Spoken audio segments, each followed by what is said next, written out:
Hello everybody, my name is Jo and I love to read. Welcome back to my channel. It has been an age. Thank you all for watching this video and joining me back today.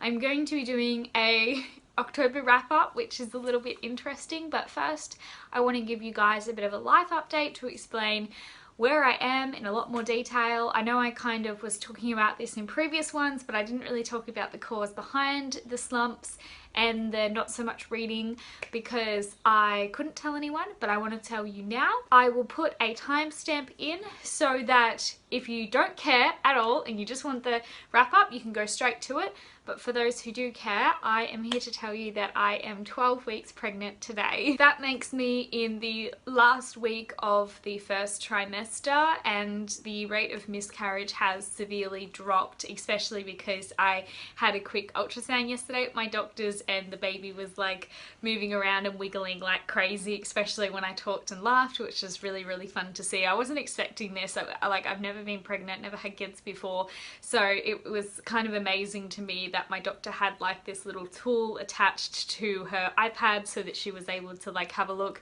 not in like super great detail because it was just like a little tool and an iPad, but it was still really fun and I wasn't expecting it. So she said that the rate has definitely decreased considering that the baby was going around and moving, and we're at this point where something would have to go sort of like really wrong for a miscarriage to happen. Not that that can't happen, but where we feel pretty safe to sort of announce and tell people, hence why I'm telling you guys today.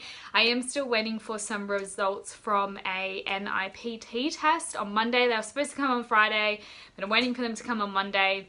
I'm not really going to go into detail with that because that's not what you guys are here for. We're here for the books. I'm just kind of giving you this update because it's pretty big what's obviously going on. In comparison to how sick some mothers are and some people can be with pregnancy, I have had a pretty easy journey so far, but it has been really tiring for me and I have really struggled to take my prenatal vitamins, including an iron tablet which gives energy to pregnant women because they're often iron deficient. Just been taking folate solely because that is one of the most important ones to make sure your baby is growing healthy, but it's meant that I've been going to work full-time still, but I've been falling asleep on the couch most afternoons and then going to sleep for an entire night as well. So it's been pretty tiring.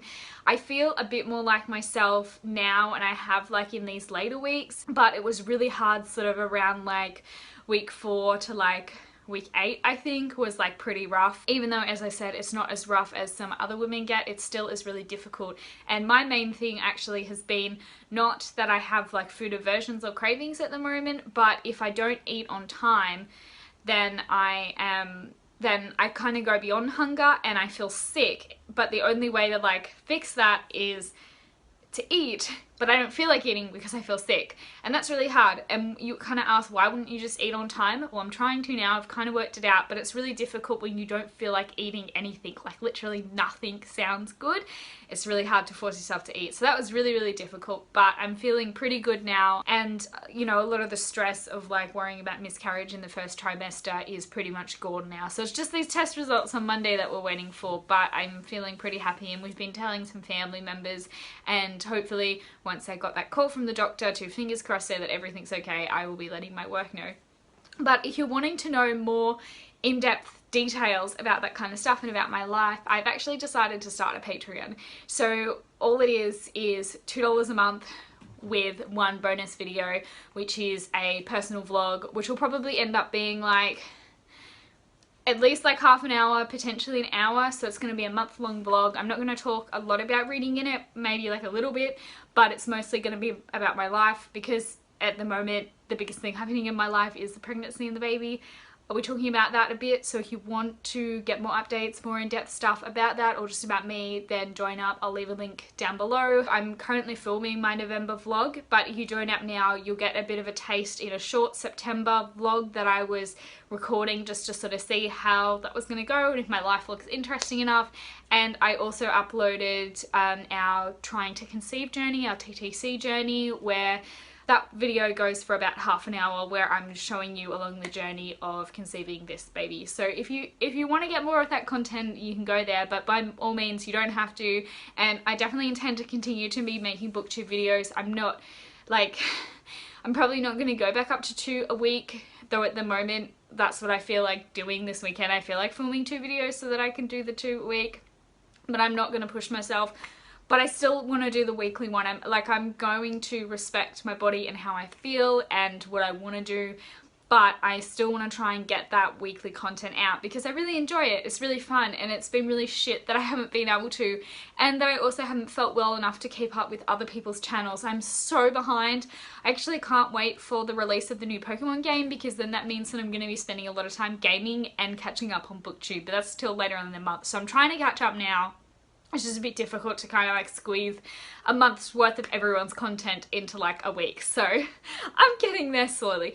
But now that that is over, let's get on to the video, which is my October wrap up.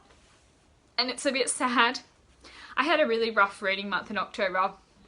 It was kind of eventful, but I didn't actually finish anything at all, despite what my StoryGraph said. It says that I finished 1 book. That was a reread, and I didn't actually finish it.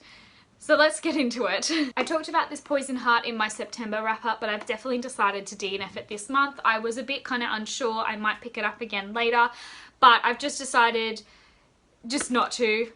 I wouldn't dissuade people from reading this book, because I think that it could be something interesting. I was just reading it at the wrong time in my life and it wasn't gripping me enough to read it. I'm really kind of appreciating easy books to read, and I would class this as an easy book, but like easy entertaining, and to me that's kind of translating to like romance YA. Like, I have had the biggest crave to start and read the Selection series, even though I've never read it before, but I'm just kind of anticipating at the moment where I don't have a lot of like brain power. Like, it's getting better now, but particularly this month I didn't have a lot of brain power to read anything that was really complicated, like attempting another Game of Thrones book or something like that. But I feel like I totally understand now why a lot of people do read like romance YAs. Not that I didn't like them before. I don't know, it's really funny. I'm not meaning to sort of trash on the people that do like that stuff normally and that are incredibly intelligent and like have enough brain power to read harder things, but they choose that. I just remember when I was younger, my mum used to say, like, she actually gave up on the Song of Ice and Fire series because it was too much to concentrate through, and I didn't get it. I was a bit kind of like, I can read it, like I'm so good, as you can often be about your parents and then realize as you're an adult that they're often quite correct. But I totally get it now. Like, I feel like if I had have had some easy romances on my shelf, then I would have blitzed through them. I would have been able to read it and pick it up whenever I needed to and not felt like reading was something that was difficult. So that's a lesson that I'm gonna learn. I also have been really feeling like reading audiobooks lately, and they're not something that I fiction wise am super good at. I tend to enjoy non-fiction more, but considering it was kind of the only space that I had like time and energy available, like when I was driving home from work or you know, doing errands or cleaning or something like that, then I really wanted to pick up fiction in the form of an audiobook. There goes my son. And I mean like the sun, not that I have a son, I mean like the sun, just to clear up, considering the start of this video. But I was really feeling a crave of fiction, and I'm thinking maybe this is when I eventually convert to audiobooks, or not convert, but like maybe this is when I get better at fiction on audiobooks, because it's the only way that I can take fiction in. So anyways, it wasn't really about this book, but I wouldn't dissuade people from reading this one.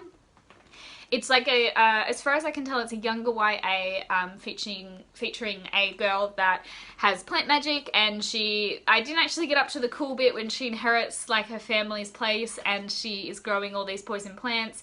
It's just not for me, not at this time of life, and I just kind of have like a bad taste in regards to this book because of when I was reading it, and I'm not going to push myself at this stage. I'm just going to read the things that I want to read. So this one is a solid DNF, unhaul, see you later. I then tried to reread a book, which was The Queen of the Tearling by Erica Johansen. Now I say tried because I didn't finish it. It's not that it was unsuccessful. I really loved this book the first time that I read it. I felt like this second time, some of the suspense that I I don't know if I would call it suspense, but it just felt like it was better not knowing the decisions that Kelsey was going to make when fixing her kingdom. Kelsey is this 17-year-old heir to the throne who has been kept secretly away from her family and from her kingdom for threat of her being assassinated. However, when she turns 17, she returns to the castle to take over. The only problem is her uncle's been running the country since her mum died, which is like a very long time ago, and he is a very corrupt, easily blackmailed / bribed, I would call it more bribed than blackmail because he is happy to take the bribes, kind of a regent, and he has essentially really destroyed her kingdom and a lot of its integrities within it, and it's very corrupt, and she has to attempt to fix this. It's a really good book. I really recommend it to people. It's like it's like in the future, but it's medieval, so that is an interesting thing to go into. I picked it up after I was struggling with This Poison Heart, thinking that it was going to jump me into it, and I also had a bit of time before the buddy read that I did this month, so this was a really good option. I just kind of found myself, I don't know what it is about rereading at the moment. I don't know if I'm going through a stream or if rereading isn't for me. I don't really know.